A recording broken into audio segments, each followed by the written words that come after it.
हरियाणा के जींद जिले के नरवाना सिविल अस्पताल की मॉर्चरी से सामने आया चूहों द्वारा शव को कुतरने का मामला न केवल चौंकाने वाला है, बल्कि ये स्वास्थ्य व्यवस्था में व्याप्त लापरवाही की एक बेहवा तस्वीर भी पेश करता है।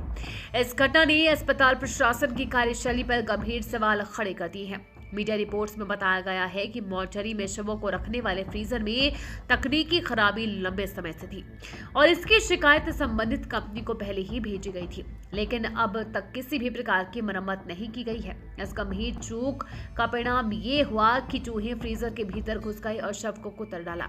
अस्पताल प्रबंधन ने फिलहाल अस्थायी समाधान के रूप में फ्रीजर में जाली लगाने की बात कही है, मगर ये कदम घटना के बाद उठाया गया, जो स्पष्ट रूप से दर्शाता है कि इस और पहले भी कभी गंभीरता से ध्यान नहीं दिया गया। ये पहला मामला नहीं है, इससे पहले भी मॉर्चरी में चूहों की आवाजाही और शवों के साथ इस तरह की घटनाओं की शिकायतें देखने को मिली है, जिससे ये साबित होता है कि समस्या नई नहीं है बल्कि लगातार जारी है।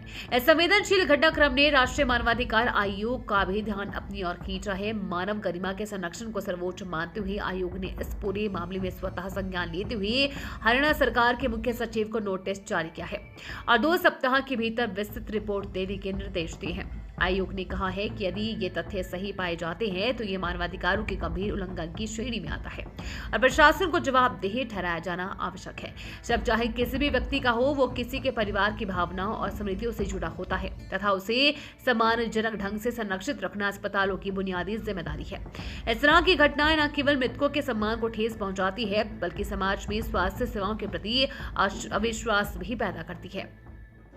राज्य सरकार और स्वास्थ्य विभाग को इस पर तुरंत कठोर कदम उठाने चाहिए ताकि भविष्य में ऐसी शर्मनाक स्थिति दोबारा उत्पन्न न हो। साथ ही अस्पतालों में उपलब्ध सुविधाओं की नियमित जांच, रखरखाव और मॉनिटरिंग सुनिश्चित की जानी चाहिए, जिससे मानवाधिकारों का संरक्षण मजबूती के साथ हो सके और आम लोगों के विश्वास को बनाया जा सके।